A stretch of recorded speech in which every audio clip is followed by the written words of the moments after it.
Good morning, folks. Hope everybody's having a good start to their week. Happy Monday. I just want to talk a little bit about communication today.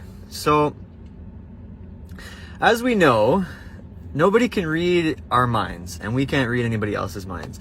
So I think it's like super important for us to communicate, to say what's on our mind, and to express how we're feeling and the emotions that are coming up.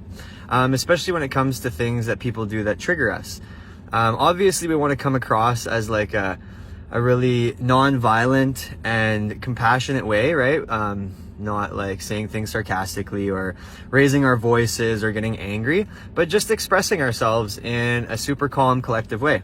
I think it's very important for us to communicate with friends, family, partners, business associates, anybody really, and just always be speaking what's on your mind so that everybody knows what's on the table so that we can deal with it.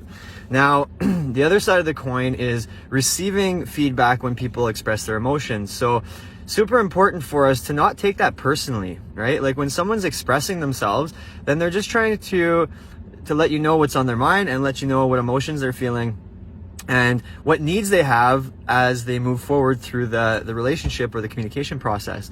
So if someone comes at you and just lets you know what's on their mind, like try not to take offense to that, right? Because they're just trying to express themselves and they're just trying to communicate what's going on with them. So it's not easy. It's not easy to take feedback and to not get offended when someone says something that triggers you, right? But we all have triggers. And we're all going to be triggered by different things. So that's why it's so important for us to really accept that feedback with an open heart.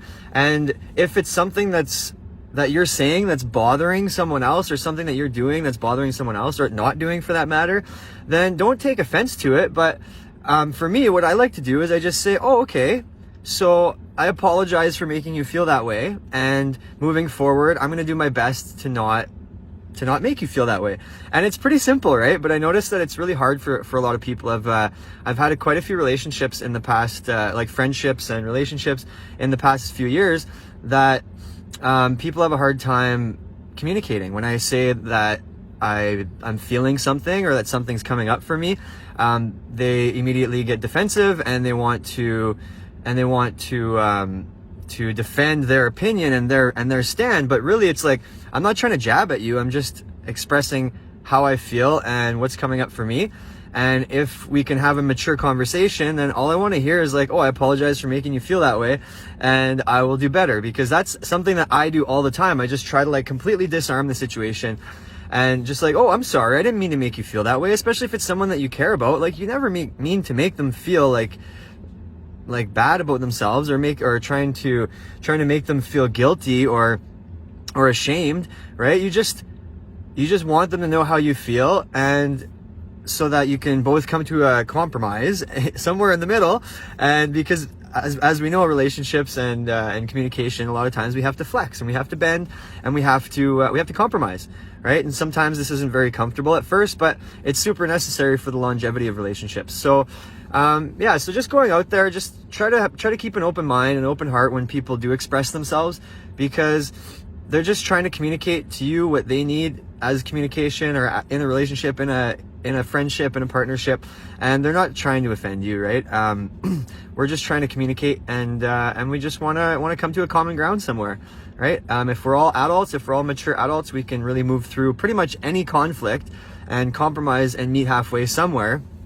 And obviously, if it gets to be too conflictual, then maybe we have to take steps back and reevaluate the situation. But for the most part, like, conflict can be resolved if two mature adults can really work on doing that and softening up and really meeting somewhere in the middle.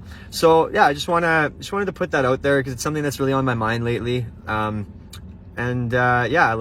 try not to take offense when people express themselves, and just kind of like take a step back, check your ego, and compromise, right? Because there's always a middle ground there, and as adults, we can do this, right? So I hope you guys all have a great week, and I will catch you on the next one. Ciao for now.